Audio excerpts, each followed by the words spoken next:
नमस्ते मेरे प्यारे दोस्तों।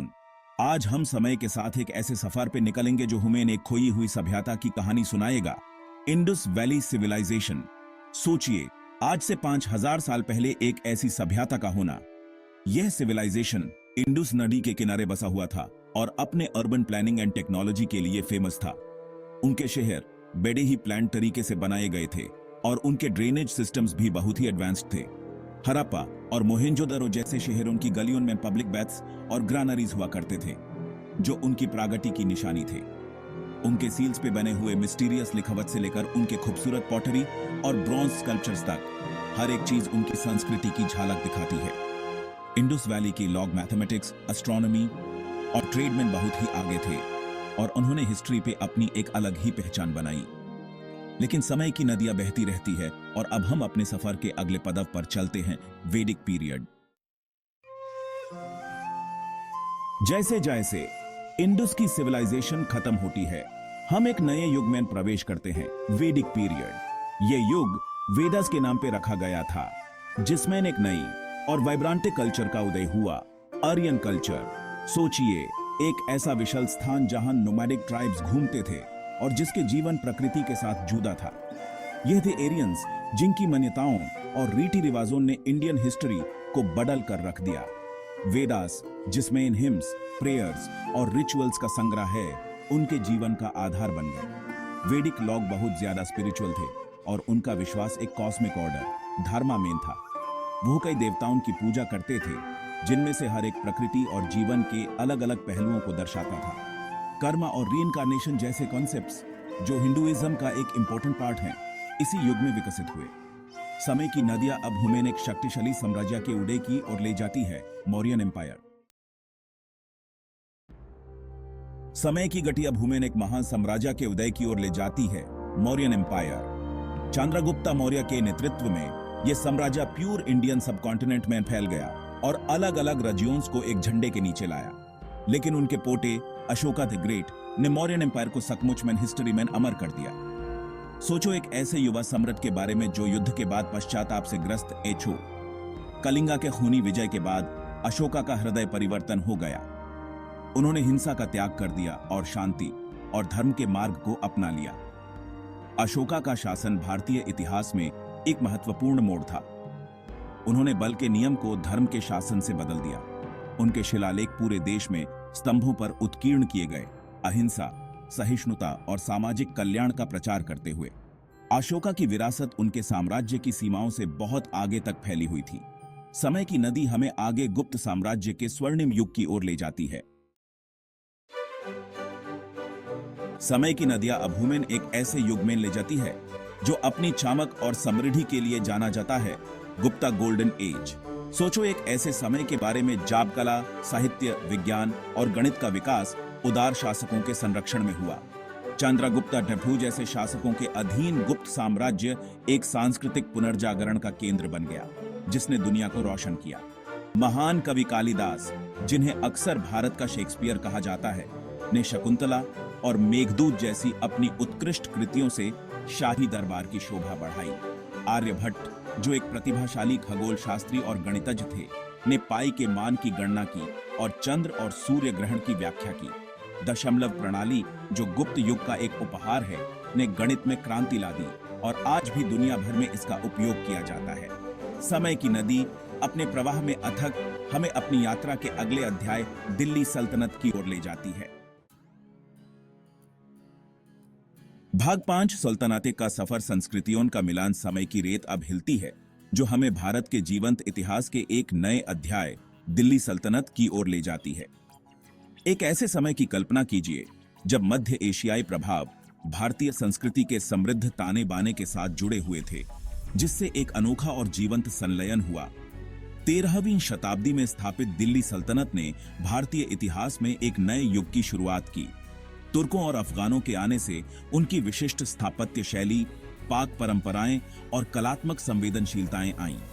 राजसी कुतुब मीनार, एक विशाल मीनार जो दिल्ली के क्षितिज को भेदती है, प्रारंभिक सल्तनत काल के स्थापत्य कौशल का एक प्रमाण है। सूफी संतों ने प्रेम और भक्ति के अपने संदेश के साथ भारत में उपजाऊ जमीन पाई।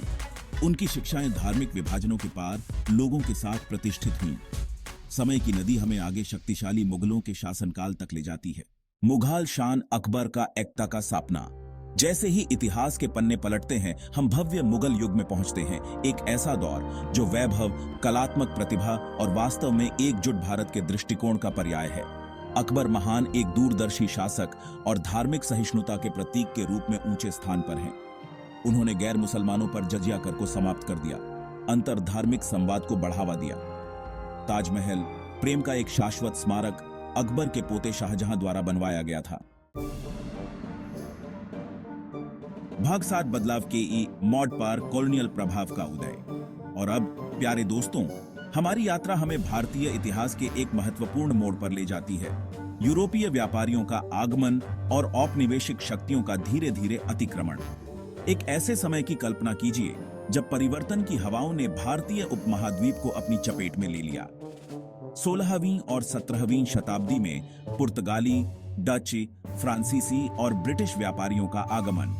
प्रारंभ में ये यूरोपीय शक्तियां मसाले, वस्त्र और पूर्व के अन्य खजानों की तलाश में आई थी। 1600 में स्थापित ब्रिटिश ईस्ट इंडिया कंपनी ने धीरे धीरे अपने प्रभाव का विस्तार किया। जो एक व्यापारिक प्रयास के रूप में शुरू हुआ, वह धीरे धीरे राजनीतिक प्रभुत्व की तलाश में बदल गया। ब्रिटिश अपनी बेहतर सैन्य तकनीक और चतुर राजनीतिक चाल से धीरे धीरे भारत के विशाल क्षेत्रों पर नियंत्रण हासिल कर लिया। इन अशांत समय के बीच प्रतिरोध की भावना ने झिलमिलाहट शुरू कर दी। भाग 8, एक राष्ट्र जागता है, आजादी की आत्मा। दशकों से सुलग रहे असंतोष के अंगारे आखिरकार 19वीं सदी में प्रतिरोध की आग में बदल गए। भारतीय स्वतंत्रता आंदोलन, स्वतंत्रता की लालसा रखने वाले राष्ट्र की अदम्य भावना का प्रमाण आकार लेने लगा। एक ऐसे समय की कल्पना कीजिए जब साधारण पुरुष और महिलाएं स्वशासन के एक साझा सपने से एकजुट होकर ब्रिटिश साम्राज्य की ताकत को चुनौती देने के लिए उठे थे। 1885 में स्थापित भारतीय राष्ट्रीय कांग्रेस ने शिक्षित भारतीयों को अधिक स्वायत्तता और प्रतिनिधित्व के लिए अपनी मांगों को व्यक्त करने के लिए एक मंच प्रदान किया।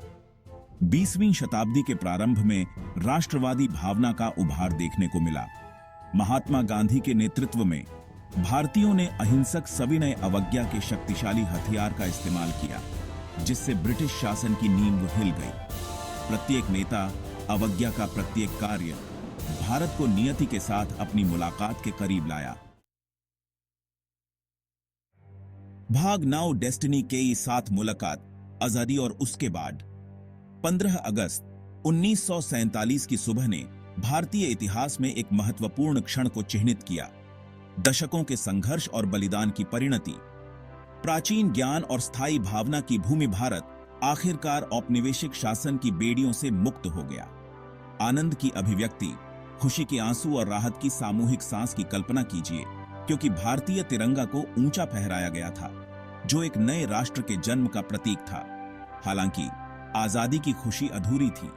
उपमहाद्वीप के दुखद विभाजन ने इसे कम कर दिया था। स्वतंत्रता के बाद भारत ने राष्ट्र निर्माण के कठिन कार्य को शुरू किया। जवाहरलाल नेहरू जैसे दूरदर्शी नेताओं के नेतृत्व में भारत ने एक लोकतांत्रिक संविधान को अपनाया, जो अपने सभी नागरिकों को मौलिक अधिकारों की गारंटी देता है। लचीलापन की भावना, लोकतंत्र के प्रति प्रतिबद्धता और एक उज्जवल भविष्य में अटूट विश्वास ने राष्ट्र को आगे बढ़ाया। भाग 2, भारत का पुनरुत्थान, प्रगति और लचीलापन की गाथा।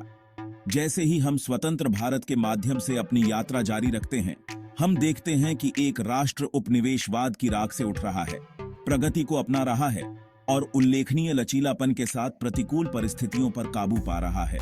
एक ऐसे राष्ट्र की कल्पना कीजिए जो कभी गरीबी और निरक्षरता से जकड़ा हुआ था, विज्ञान, प्रौद्योगिकी और अर्थशास्त्र के क्षेत्र में खुद को एक वैश्विक खिलाड़ी के रूप में बदल रहा है।